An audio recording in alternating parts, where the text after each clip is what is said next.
चुप दियां रमज़ां ते नज़म लिखी है जी। माशाअल्लाह। वह पुछे कौन ते कौन पछाणे चुप दियां रमज़ां। पुछे कौन ते कौन पछाणे चुप दियां रमज़ां। दिल दा महरम अल्लाह ही जाने चुप दियां रमज़ां। दिल दा महरम अल्लाह ही जाने चुप दियां रमज़ां। मैं ते चुप दी बुक्कल मारी दड़ वटे। अच्छा इन्हां दी पहली किताब दा नाम है चुप दी बुक्कल। मैं ते चुप दी बुक्कल मारी दड़ वटिया की समझणगे लोग निमाणे चुप दियां रमज़ां। वाह वाह अच्छा की समझणगे लोग निमाणे चुप दियां मंज़ां। रमज़ां साडे ਲਈ ਤੇ ਇਹ ਵੀ ਗੱਲ ਅਜੂਬਾ ਹੈ। अच्छा ਸਾਡੇ ਲਈ ਤੇ ਇਹ ਵੀ ਗੱਲ ਅਜੂਬਾ ਹੈ। ਲਿਖ ਛੜੀਆਂ ਨੇ ਇੱਕ ਸਿਆਣੇ ਚੁੱਪ ਦੀਆਂ ਰਮਜ਼ਾਨ। वाह ਸਾਡੇ ਲਈ ਤੇ ਇਹ ਵੀ ਗੱਲ ਅਜੂਬਾ ਹੈ।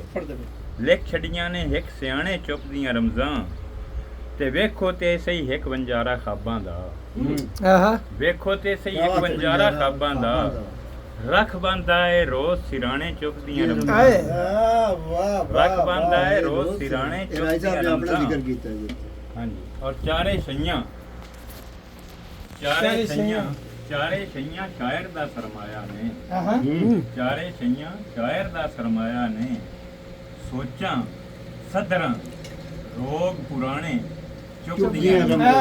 वाह वाह वाह ਚਾਰੇ ਸਈਆਂ ਸ਼ਾਇਰ ਦਾ ਸਰਮਾਇਆ ਨੇ।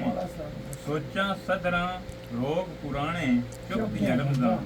और गूंगा बोल के दस्से की समझावे की। गूंगा बोल के दस्से की बोल के समझावे की दस्से की समझावे की।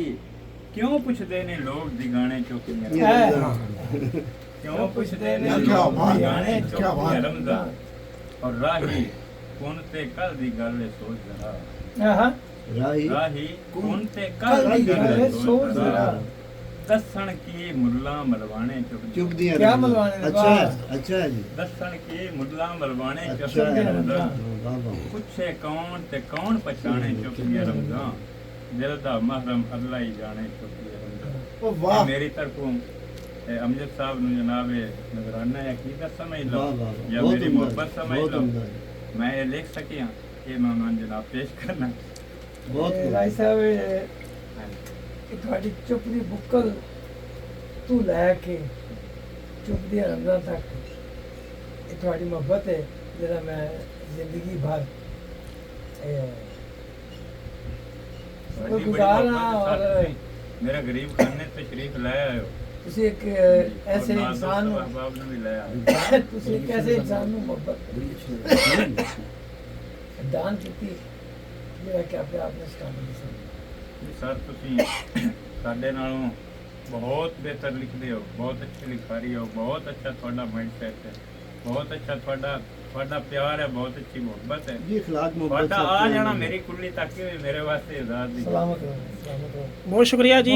ਇਹ ਰਾਈ ਸਾਹਿਬ ਸੀ ਚਨਿਓੜ ਦੇ ਇੱਕ ਮਾਸ਼ਾਅੱਲਾ ਬੜੇ ਮਾਰੂਫ ਸ਼ਾਇਰ ਨੇ ਪੰਜਾਬੀ ਦੇ ਔਰ ਇਹ ਚੁੱਪ ਦੀਆਂ ਰਮਜ਼ਾਂ ਡੈਡੀਕੇਟ ਕਰ ਰਹੇ ਸੀ ਜਨਾਬ ਅਮਜਦ ਆਰਫੀ ਸਾਹਿਬ ਦੇ ਨੂੰ ਕਿ ਉਹਨਾਂ ਦੀ ਇੱਕ ਬੁੱਕ ਹੈ ਜਿਹੜੀ ਛਪੀ ਹੋਈ ਉਹਨਾਂ ਦੀ ਚੁੱਪ ਦੀ ਬੁੱਕਲ ਦੇ ਹਵਾਲੇ ਨਾਲ और डेडिकेट की राय साहब ने माशाल्लाह बड़ा खूबसूरत कलाम सी।